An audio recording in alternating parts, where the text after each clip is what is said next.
31 জুলাই 2024। ততদিনে আন্দোলন কেবল কোটা সংস্কারে সীমাবদ্ধ নেই। রক্ত ঝরল কেন সেই জবাব চাইতে এই দিন শুরু হয় মার্চ ফর জাস্টিস। কারফিউ ভেঙে শিক্ষার্থীদের সাথে আন্দোলনে যোগ দেন সারা দেশের আইনজীবীরাও। সুমাইয়া ঐশী রিপোর্টে দেখব সেই দিনে সব মত পথের মানুষের এক কাতারে হওয়ার সামিল চিত্র। ম্যাগিও ঠিক আমার মতোই কোয়ালিটিতে কোনো ছাড় দেয় না। 7টি দেশের সেরা খামার থেকে আসে ম্যাগি নুডলসের ময়দা। মা হিসেবে এটাই আমার জন্য গিফট। ততদিনে বন্দুকের নল মারিয়ে কারফিউ ভাঙতে শিখে গেছে শিক্ষার্থীরা। গুলির সামনে বুক পাততেও আর ভয় করে না ওদের। রক্তের দাম চুকাতে হবে, তাই শুরু মার্চ ফর জাস্টিস।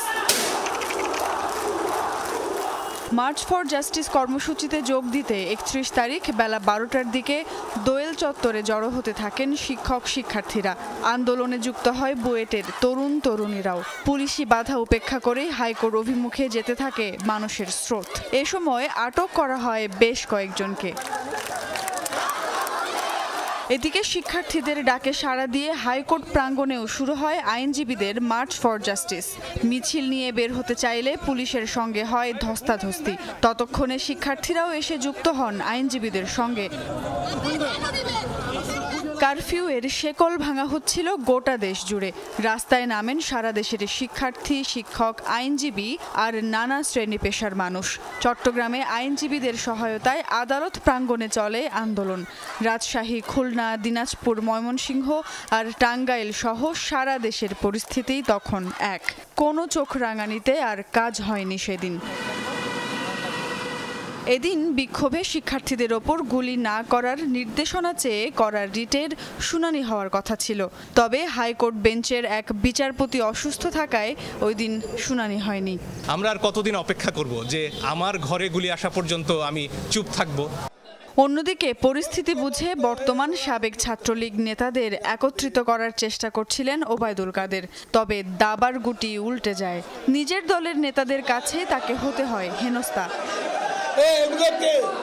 সাবেক ছাত্রলীগ নেতাদের ভুয়া ধ্বনির মুখে কোনো রকমে ঘটনাস্থল ছাড়েন সাবেক এই মন্ত্রী। এদিন গোয়েন্দা বিভাগ থেকে ডিবি হারুনকে বদলি করে ডিএমপির অতিরিক্ত কমিশনার হিসাবে দায়িত্ব দেয়া হয়। আর এদিন থেকেই ঢাকার সবগুলো থানার দায়িত্ব অফিসিয়ালি চলে আসে তার হাতে। সমন্বয়করা বলছেন, ততদিনে ভেতরে ভেতরে তৈরি হয়েছে বিদ্রোহী ছাত্রলীগ। ছাত্রলীগের অনেকে দলীয় বিভিন্ন পরিকল্পনা সম্পর্কে আগে থেকেই সতর্ক করতেন আন্দোলনকারীদের। অনেক ছাত্রলীগ নেতা এ সময় পদত্যাগও করেন। সবাই তো আর আসলে মন থেকে ছাত্রলীগটা করে নাই। ততদিনে তো একটা বিদ্রোহী গ্রুপ তৈরি হয়ে গিয়েছিল। স্যাড নামে আমরা একটা পলিসি মেকিং গ্রুপ তৈরি করেছিলাম। বৈষম্যবিরোধী ছাত্র আন্দোলন নামে তো আমাদের একটা কালেকটিভ গ্রুপ তৈরি হয়েছিল। তারা তো প্রত্যেক হলে হলে ছিল এবং ছাত্রলীগের ছেলেমেয়েদেরকে আমরা ইনক্লুড করেছি। তাদেরকে আমরা জানতাম যে এইরা আসলে মন থেকে ছাত্রলীগটা করে না।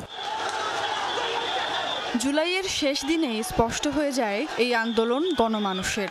সবার দাবি হত্যার বিচার।